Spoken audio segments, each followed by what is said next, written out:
Hello नमस्कार। मैं हूं तनसुख पालीवाल और लिंकिंग लॉ के इस ऑनलाइन लीगल प्लेटफॉर्म पर आप सभी का स्वागत एंड वेलकम। क्योंकि पेशे से लॉ के फील्ड से जुड़ा हुआ हूं, इसीलिए शायद आज के सेशन के अंदर जो राजस्थान एसआई की वैकेंसी रद्द हुई है, तो उसमें राजस्थान हाई कोर्ट के स्पेसिफिक जजमेंट को शायद आपको बेहतर तरीके से मैं एक्सप्लेन और आसान भाषा में समझा पाऊँ कि आखिर पूरी कहानी शुरू कहाँ से होती है और कहाँ पे जाके ख़त्म होती है। हमारे देश में जो क्रिमिनल सिस्टम है उसकी सबसे नीचे की जो कड़ी होती है वो होती है पुलिस स्टेशन, पुलिस थाना। जब भी कोई भी गंभीर अपराध होता है तो पुलिस थाने में जाके एफआईआर दर्ज करवाते हैं और वहाँ का जो थाना अधिकारी है, यानी कि इंग्लिश में कहा जाता है officer incharge of police station, तो वो क्या करता है, वो उस फाइनल चीज़ को कंफर्म करता है कि उस केस में इन्वेस्टिगेशन करना है कि नहीं करना है। और फिर उसी के अकॉर्डिंग जुडिशियल मजिस्ट्रेट के पास मामला जाता है, फिर अगर अपील में जाएंगे तो सेशन कोर्ट या फिर हाई कोर्ट और फाइनली सुप्रीम कोर्ट तक। लेकिन सुप्रीम कोर्ट तक एक कागज जिसको बकायदा डिस्कस किया जाता है वो होता है एफआईआर, और उस एफआईआर की कंफर्मेशन कौन देता है? थाना अधिकारी।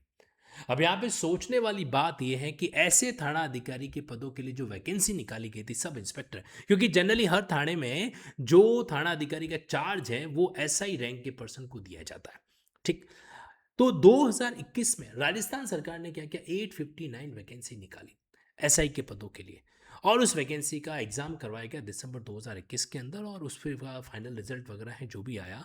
अब मज़ेदार बात यह कि जब उसका फाइनल रिजल्ट आया तो कई कैंडिडेट्स के चेहरे लटक गए और कई कैंडिडेट के चेहरे खिल गए। अब हुआ ये कि इतने बड़े लेवल की इरेगुलरिटी मेंशन की, मैं भी आपको है ना ऑफिशियल डॉक्यूमेंट भी दिखाने वाला हूँ।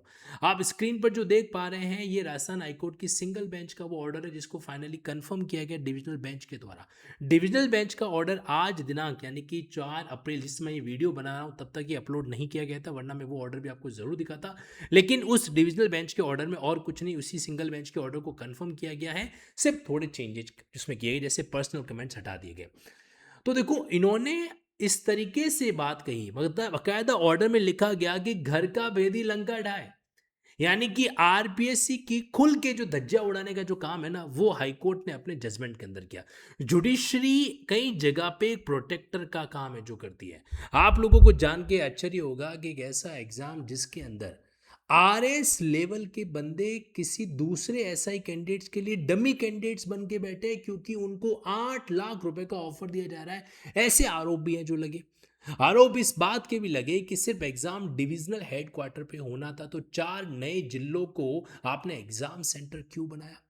आरोप यह भी लगा कि आपने प्राइवेट स्कूल्स को जो है एग्जाम सेंटर क्यों बनाए, क्यों उनको अलॉट किया, जबकि आपके पास sufficient number of government school है, क्योंकि जहां पर प्राइवेट स्कूल होती है वहां पे संभावना ज़्यादा होती है इस तरीके से अपराध, पेपर लीक है जो होने की। ऐसा भी देखने को मिला कि कई कैंडिडेट जो है इस तरीके से बकायदा फोटो खींच के, मतलब आप लोगों को जान के सरप्राइज होगा कि आरपीएससी का जो चेयरमैन है वो अपने शपथ पत्र के अंदर कोर्ट में ये कहता है कि हाँ मैं एडमिट करता हूं कि एक पर्टिकुलर कैंडिडेट ने इस तरीके से एग्जाम सेंटर में फोटो खींचा और उसको इस तरीके से बाहर सर्कुलेट है जो गया। तो कोर्ट ने कहा कि एग्जाम सेंटर पे तुमने जैमर क्यों नहीं लगाया, वहां पे इंटरनेट क्यों वर्क है जो कर रहा था, है ना। ऐसी कई सारी बातें।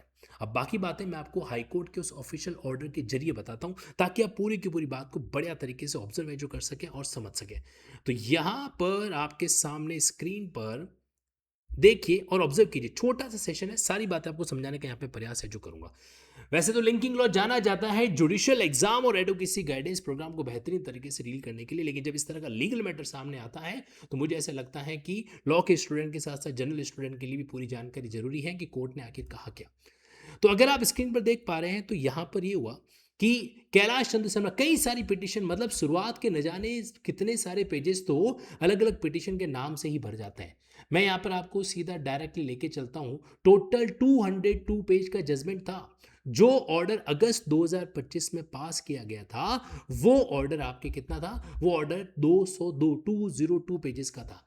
और आपको एक जानकारी और देना चाहता हूं कि कई सारे जिलों के कई सारे पुलिस थानों में इस वैकेंसी के पेपर लीक होने को लेकर जो है एक तरीके से क्या किया गया, एफआईआर है जो दर्ज की गई। इसमें बकायदा आरएस एग्जाम की जो इरेगुलरिटी हुई थी उसको लेकर भी एक तरीके से क्या गया, बात है जो कही गई कि भाई आपने इस तरीके से, मतलब कोई भी एग्जाम जो है, आप एक संवैधानिक संस्थान है, आरपीएससी को कहा गया कि आप एक संवैधानिक संस्थान है और आपने मतलब जो है कोई भी एग्जाम ढंग से कराने का क्या प्लान कर रखा है कि ढंग से करवाना ही नहीं है। तो यहां पर उन्होंने बताया कि RPSC can not persist in functioning a manner characterised by negligence and corruption. मतलब आरपीएससी में इतना करप्शन और नेग्लिजेंस हो रखा है कि एक ढंग से कोई एग्जाम कंडक्ट कर ही नहीं सकते। यहां तक कि जजमेंट के अंदर बाकायदा व्यक्ति विशेष का नाम भी है जो लिया गया है ना। तो उन्होंने कहा है कि भाई आपने प्राइवेट स्कूल जो है क्यों करे, आपको जब हमने डिविजनल हेडक्वार्टर अलॉट किए थे तो आपने अलवर, पाली, भीलवाड़ा, राजसमंद को अलग से एग्जाम सेंटर क्यों बनाया। साथ ही साथ में आपने मतलब कई गवर्नमेंट इंस्टीट्यूट की जगह पर आपने शिफ्ट किया प्राइवेट स्कूल को, ऐसा क्यों किया। देखो ये कदम किसी कैंडिडेट ने नहीं, ये कैंडिडेट कदम उठाया आरपीएससी ने। Inadequate security measures, CCTV, biometric, internet shutdown ये आपने इस्तेमाल नहीं किया वगैरह वगैरह, रैंडमाइज तरीके से ड्यूटी लॉकेज कर दिया, पेपर लीक हो गया, लैक ऑफ ट्रांसपेरेंसी वगैरह, ये सारी बातें हैं जो कही। अब जरा एक नज़र यहाँ पर भी आप लेके आइएगा जहाँ पे ऑनरेबल राजस्थान हाईकोर्ट की सिंगल बेंच ने कुछ ऐसी बातें भी कही जो शायद सुनने में थोड़ी कड़वी लगे, और बकायदा उन बातों को ब्लैक बोल्ड करके बताया गया ताकि जो है हर उस व्यक्ति के इस बात का इंपैक्ट पड़े, आने वाले वैकेंसी के अंदर कुछ इंप्रूवमेंट, कुछ ट्रांसपेरेंसी जो है एक तरीके से देखने को मिले। यहां पर आप देख पा रहे हैं ये कंक्लूजन है, मतलब इन्होंने क्लियर लिखा है। अगर आप इस लैंग्वेज को पढ़ पा रहे हैं कि जो हिंदी का मुहावरा है, घर का भेदी लंका ढाए, आप किसे आरोपी बनाएंगे, उन लोगों को, उस गैंग को जिसने पेपर लीक करवाया, उनके साथ साथ सबसे बड़े जिम्मेदार तो आरपीएससी के खुद के मेंबर्स जो हैं, ये बात कहेगी। अंग्रेजी के शब्द में लिखा गया कि the encapsulate the egregious circumstances surrounding the sub inspector recruitment 2021, जहां पे जो गार्जियन है जिनको ये ड्यूटी दी गई कि आपको इस प्रोसेस को क्या करना है, सेफ गार्ड करना है, उन्होंने ही विश्वासघात किया। और यहां तक बकायदा हाईकोर्ट इस बात को लेकर भी हिचकिचाहट नहीं करता, उन्होंने नाम भी लिखे कि 6 मेंबर ऑफ आरपीएससी। कौन कौन, यहां पे उन्होंने बकायदा आगे जगह पढ़ेंगे ना तो लिखा हुआ है कि आरपीएससी मेंबर बाबूलाल खटारा, रामू राम रायका, मंजू शर्मा, संगीता आर्य, जसवंत राठी और chairman Sanjay Shrotriya enable the systematic and large scale compromise of the examination integrity. तो क्लियरली नाम लिख के जो ये बताया गया कि आपने इस तरीके से है जो चीज वगैरह करी, इंटीग्रिटी को मतलब विश्वासघात के सिस्टम के साथ में। और कई सारी जो गैंग है जो पेपर मतलब 8 लाख में कहा जाने लगा, 15 लाख के अंदर जो है पेपर सोल्ड आउट हुआ, इसमें जो हिंदी का पेपर था उसके 2 लाख, अलग अलग रेटें हैं जो तय की गई। कई सारी गैंग जो है यहाँ पे सक्रिय थी। हम लोग जब पढ़ते हैं भारतीय न्याय संहिता को तो वहाँ पर एक अपराध आता है, उस अपराध का नाम है ऑर्गेनाइज क्राइम। जब उस ऑर्गेनाइज क्राइम के अपराध को ऑब्जर्व किया जाता है तो पेपर लीक कराने के लिए जो कुछ लोग ऑर्गेनाइज तरीके से काम करते हैं वो भी से इंक्लूड है। तो ये राजस्थान का जो भर्ती है एसआई का, ये भी किसी वैकेंसी कम ब्लंडर के जैसा ज़्यादा आपको देखने को मिलेगा। इससे पहले जो प्रोसिक्यूटिंग ऑफिसर की वैकेंसी थी उसके अंदर भी सिर्फ 4 कैंडिडेट को सेलेक्ट किया गया, उसमें सिर्फ 2-3 कैंडिडेट ने जुडिशरी को ज्वाइन कर दिया है, तो सिर्फ 1-2 कैंडिडेट्स ही एपीओ को मिले। तो ये भी बड़ा सोचने का विषय था कि तुमने इतना कितना खतरनाक पेपर सेट कर दिया, किसी 3-4 लोग ही है जो सेलेक्ट हो पाए, है ना। और अब ये वाला मामला एसआई को लेकर तो डिविजनल बेंच में गए थे, बट डिविजनल बेंच ने बोला नहीं। लेकिन पता है यहाँ पे एक इमोशनल पार्ट और है, कई ऐसे कैंडिडेट जो ईमानदार थे, जिन्होंने ईमानदारी से एग्जाम क्रैक किया था, उनके सपने भी इस तरीके से भ्रष्ट सिस्टम के कारण टूट गए।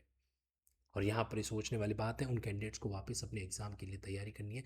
आज आप अंदाजा लगा सकते हैं युवा अवस्था, यंग एज, 2021, 2022, 2023, 2024, 2025, यहाँ तक भी कहा गया कि कई जो है ऐसे कोचिंग संस्थान भी जो है वो भी इसमें इंक्लूड थे। उन्होंने इस तरीके से इंटरनल सिस्टम को क्या किया, अपने आसपास कनेक्ट है जो करवाया, और उसके बाद में जो है कि पेपर की आउट होने की भी खबरें बहुत कुछ सामने है जो आई। तो ये था आपकी राजस्थान एसआई की कंट्रोवर्सी का मैटर। ओके, यहाँ पर हमें कहीं की मतलब सद्भावना जरूर रखनी चाहिए उन कैंडिडेट्स के लिए जिन्होंने ऑनेस्टी के साथ सब कुछ पेपर क्रैक भी किया था।